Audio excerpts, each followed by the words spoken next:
ಮಹಾಕುಂಭಮೇಳದ ವಿಶೇಷತೆಗಳನ್ನು ಪ್ರಧಾನಿ ನರೇಂದ್ರ ಮೋದಿ ಅವರು ತಮ್ಮ ಬ್ಲಾಗ್ನಲ್ಲಿ ಬರ್ಕೊಂಡಿದ್ದಾರೆ. ಕುಂಭಮೇಳ ಮುಕ್ತಾಯ ಬೆನ್ನಲ್ಲೇ ಪ್ರಯಾಗ್ರಾಜ್ಗೆ ಹೋದ ಸಿಎಂ ಯೋಗಿ ಆದಿತ್ಯನಾಥ್ ಪೌರ ಕಾರ್ಮಿಕರನ್ನ ಹಾಡಿ ಹೊಗಳಿದ್ರು, ಅವ್ರನ್ನ ಗೌರವಿಸಿದ್ರು. ಜೊತೆಗೆ ಕಾರ್ಮಿಕರಿಗೆ 10,000 ರೂಪಾಯಿ ಹೆಚ್ಚುವರಿ ಬೋನಸ್ ಅನ್ನ ಘೋಷಣೆ ಮಾಡಿದ್ರು.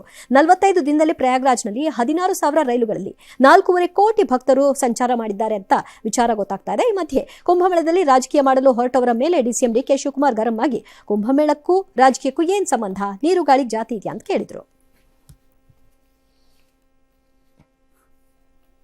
ಇದೆ ಜಾತಿನ ಸರ್ ನೀರು ಗಾಳಿಗೆ ಅಂದ್ರೆ ರಾಜಕಾರಣಿಗಳು ಕಾಂಗ್ರೆಸ್ ಅಲ್ಲಿ ಇದೆ. ಕಾಂಗ್ರೆಸ್ ಅಲ್ಲಿ ಅವ್ರು ಯಾರಿಗೆ ಬೇಕಾದ್ರೂ ಜಾತಿ ಗಾಳಿಗೂ ತರಬಹುದು, ನೀರಿಗೂ ತರಬಹುದು, ಯಾವ್ದು ಬೇಕಾದ್ರೆ ಆ ಪರಿಸ್ಥಿತಿಯಲ್ಲಿ ಇದ್ದಾರೆ ಅವರು. This is how it works.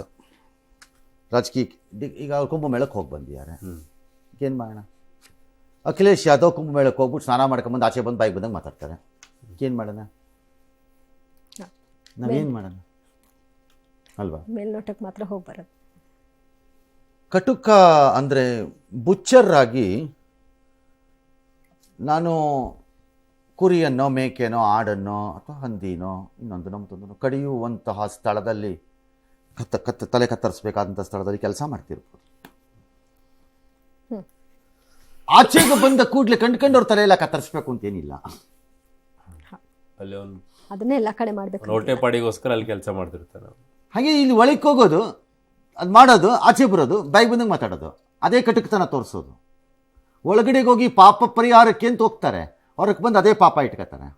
ಅವನಾದರೂ ಹೊರಕ್ಕೆ ಬಂದು ಒಂದು ಪೂಜೆ ಮಾಡ್ತಾನೆ, ದೇವರೇ ಇವತ್ತು ನಾನು ಇಷ್ಟು ಮಾಡಿದ್ದೀನಿ, ನನಗೆ ಒಳ್ಳೇದು ಮಾಡಪ್ಪ, ಏನೋ ಮಾಡಿಬಿಟ್ಟಿದ್ದೀನಿ, ನನ್ನ ಕೆಲಸಪ್ಪ ಇದು ಅಂತ. ಕಾಂಗ್ರೆಸ್ನಲ್ಲಿ ಇಂಥವ್ರು ಭಾಳ ಇದ್ದಾರೆ, ದುಷ್ಟು ಬುದ್ಧಿನವರು. ಅವ್ರಿಗೆ ಬೇಕಾಗಿರೋದು ಒಂದೇ, ರಾಹುಲ್ ಗಾಂಧಿ, ಸೋನಿಯಾ ಗಾಂಧಿ ಕುಟುಂಬ ಮೆಚ್ಕೊಳ್ಳಿಲ್ವ ನಾನು ಮಾಡಿದ್ದೇನೆ. ಅವ್ರಿಗೆ ರೀಚ್ ಆಗ್ಬೇಕಷ್ಟೇ. ಮನೆಯಲ್ಲಿ ಯಾರು ಒಂದಿನ ಇದ್ದಕ್ಕಿಂತ ರಾಹುಲ್ ಗಾಂಧಿ ಏನದು ನಾನ್ಸೆನ್ಸ್, ಸೋನಾ ಮಸೂರಿ ತಿಂತಾ ಇದ್ದಾರಂತೆ, ನಾಳೆಯಿಂದ ಸೋನಾ ಮಸೂರಿ ಇಲ್ಲ, ಬಾಸ್ಮತಿನೇ, ಅವ್ರು ಏನು ಹೇಳ್ತಾರೆ ಅಷ್ಟೇ ಮುಗೀತು. ಈ ಮನೋಸ್ಥಿತಿಯಲ್ಲಿರುವ ರಾಜಕೀಯ ಪಕ್ಷ ಒಂದು ಉಳಿಯಕ್ಕೆ ಸಾಧ್ಯ ನಿಂತ. ಎಸ್, ಮೋದಿ ಅವರು ಮೋದಿಯವ್ರೇನ್ರಿ ಬಿಡ್ತು ಕೂತ್ಕೊಂಡು ಬರೀತಾರೆ ಬಿಡ್ರಿ ಅವರು. ಭಾವನಾತ್ಮಕವಾಗಿ ನಿಮ್ಗೆ ಕಾಣಿಸ್ತೇನ್ರಿ? ಭಾವನಾತ್ಮಕವಾಗಿ ಅವ್ರು ಬರಿತಾ ಇದ್ದೀವಿ. ಒಂದು ಐಕ್ಯತೆ ಅಂತೂ ಈ ಮೂಲಕವಾಗಿ ಆಯ್ತಲ್ಲ ಸರ್, ಒಗ್ಗೂಡುವಿಕೆ ಅಂತ ಆಯ್ತು. ನಾನು ಅದನ್ನೇ ಪದೇ ಹೇಳ್ತಿರೋದು. ನೀವು ಎಲ್ಲ ಮಾಧ್ಯಮದವರು ಈ ಮಹಾಕುಂಭ ಮೇಳವನ್ನ ಮೋದಿಯ ದೃಷ್ಟಿಕೋನದಿಂದ, ಯೋಗಿಯ ದೃಷ್ಟಿಕೋನದಿಂದ ಯಾಕೆ ನೋಡಬೇಕು? ನೀವುಗಳು?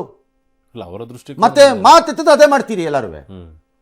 ಅದು ಹಿಂದೂಗಳ ಸಮಗ್ರ ಹಬ್ಬ ಮಹಾಕುಂಭ ಅಷ್ಟೇ ನೋಡಿ. ಮೋದಿ ಏನು ಹೇಳಿದ್ರು ಅಂತಾರೆ, ಬೇರೆಯವ್ರೆಲ್ಲ ಏನೇನು ಹೇಳಿದ್ರು ಯಾಕೆ ಹೇಳಲ್ಲ?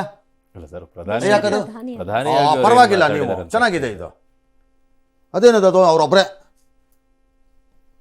ಏನು ಮೋದಿನ ಕೇಳ್ಕೊಂಡೆ 63 ಕೋಟಿ ಜನ ಹೋಗಿದ್ರ ಅಲ್ಲಿಗೆ?